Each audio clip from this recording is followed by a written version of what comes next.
Opinions and stories around the game we love, told by your favorite storytellers. Stay up to date with all things cricket. Subscribe to Cricbuzz's YouTube channel and press that bell icon now. Now, among the top 10 ranked T20I teams in the world, since that T20 World Cup last year, no two teams have played more T20 cricket than India and the West Indies. India have played 19, West Indies have played 14. But the form has been contrasting as well. India won 15 of those 19 games, while the West Indies, they've managed only 5 wins of those 14. But since they've played so many of these games, it's important to chart their journeys. Who are the top run scorers? Who are the top wicket takers? I'm here to revise all of that for you as we look back at their journey since that T20 World Cup.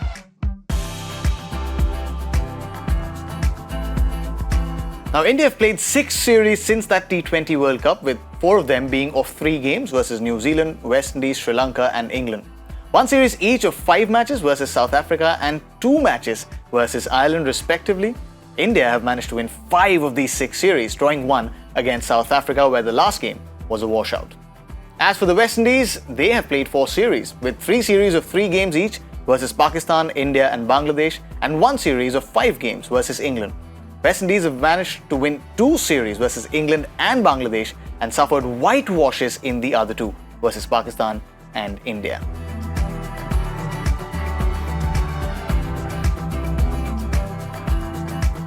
While there's been action on the field for both these teams, there's also been action in terms of captaincy, especially for Team India. Since that T20 World Cup 2021, India have had 3 captains. Rohit Sharma, of course, took over after the T20 World Cup. Then he was unavailable for the series against South Africa, which is when Rishabh Pant came in. Then came in Hardik Pandya for that series against Ireland. As for the West Indies, Kieron Pollard had his deputy in Nicholas Pooran, but then in the middle of IPL 2022, Kieron Pollard announced his retirement, which means Nicholas Pooran is now the full-time captain for the West Indies.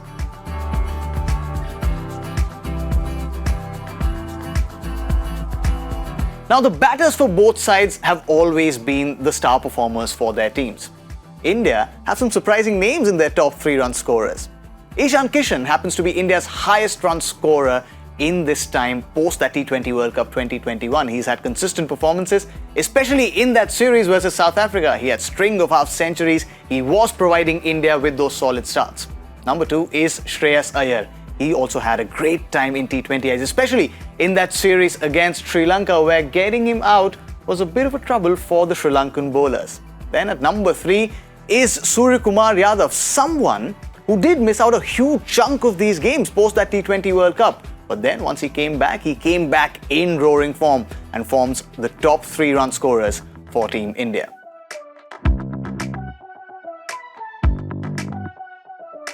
Captain Nicholas Pooran for the West Indies has been in sublime form, an average of 50 plus, 6 half centuries since that T20 World Cup. Then there is Ravman Powell, that big power hitter. He can really hit them very long. His claim to fame, that century against England in the 3rd T20I. Then at the top of the order, West Indies also have a very handy batter in Brandon King, who always gives them steady starts, which means it's not all explosive batters. With Brandon King, they also have someone who can stabilize. And these are the 3 who form the top 3 run scorers for the West Indies since that T20 World Cup.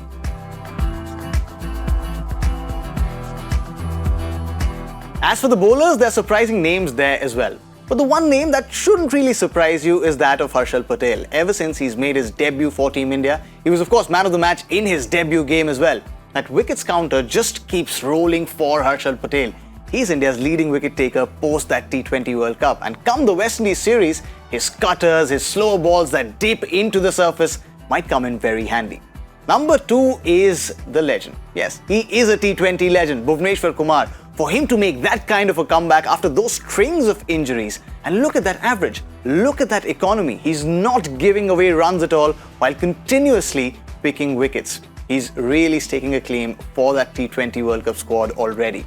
Then there is Yuzvendra Chahal, someone who was dropped from India's squad for the T20 World Cup 2021, and he has come roaring right back. Beat in the IPL, beat in the white ball for Team India. He's always bowling with a lot of heart and always picking up wickets, something that he's made a habit of.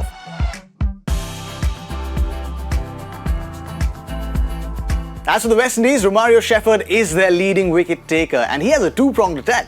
He can of course bowl at the death and is very effective, but with the bat as well, he can give you some lusty blows, makes him a perfect package to have in a T20 team.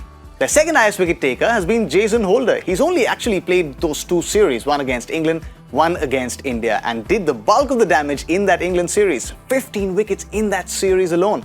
Player of the series performance, but post that, the performances haven't really caught up. A mediocre IPL, hasn't had a lot of wickets to his name, he would be raring to go. Then there's Akil Hussain.